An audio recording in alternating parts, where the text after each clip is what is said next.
क्या भगवान राम ये नहीं जानते थे कि कैकेयी उनके साथ गलत कर रही है, उनका सब कुछ उनसे छीन रही है?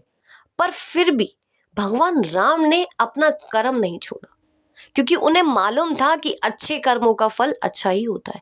इसीलिए वो कैकेयी से जाके लड़े नहीं कि आपने मेरे साथ ऐसा क्यों किया। भगवान राम ने अपना कर्म किया और कैकेयी ने अपना कर्म किया। इसीलिए तो हमें भगवत गीता ये सिखाती है कि अच्छे कर्म करो, क्योंकि भगवान राम ने अच्छे कर्म किए इसीलिए उन्हें अच्छा फल मिला। कैकेयी ने बुरे कर्म किए तो उसे बुरा फल मिला। उसे लगा कि मैं अपने लिए कितना अच्छा कर रही हूँ, मैं राम को वनवास भेज के अपने बेटे को राजा बना रही हूँ, मैं महारानी बन जाऊंगी। क्या हुआ? बुरे कर्मों का फल तो बुरा ही होता है ना। राम ने अपने अच्छे कर्म नहीं छोड़े, इसीलिए आज भगवान राम पूजनीय है।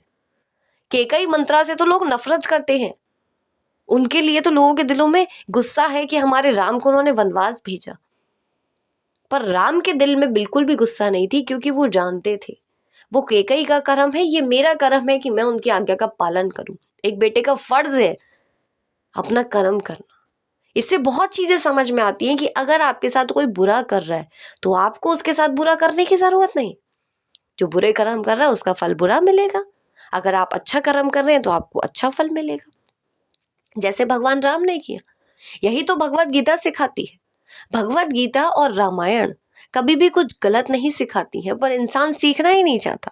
इंसान को तो लगता है मैं ही भगवान हूँ, मुझे सब मालूम है। अरे ये तो कलयुग है। अरे अगर ये कलयुग है तो कलयुग में मंत्रा जैसी औरतें क्यों हैं जो कैकेयी जैसी औरतों को भड़का जाती हैं, और कैकेयी जैसी औरतें क्यों हैं जो घर को बर्बाद कर देती हैं अपने स्वार्थ के लिए। कोई कलयुग और कोई त्रेता युग नहीं, सब युग बराबर है। क्या आज रावण नहीं है? भगवत गीता कोई समझना ही नहीं चाहता, कोई रामायण को समझना ही नहीं चाहता। ये दोनों ही इंसान को एक बेहतर इंसान बनाते। रावण रावण के अंदर क्या खराबी थी? वो इतना विद्वान था कि उस जैसा विद्वान ना कोई हुआ है ना हो पाएगा। इतना बड़ा शिव का भक्त था।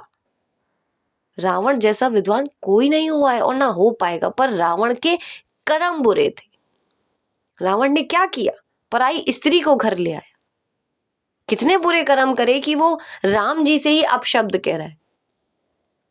वो अहंकार में इतना अंधा हो गया कि अपना भाई उसे दुश्मन लगने लगा। तो ये उसके कर्म ही तो थे। तो बुरे कर्मों का फल तो बुरा ही होता है ना। रावण और राम में कोई अंतर नहीं था, दोनों ही राजा थे, पर दोनों के कर्म अलग अलग।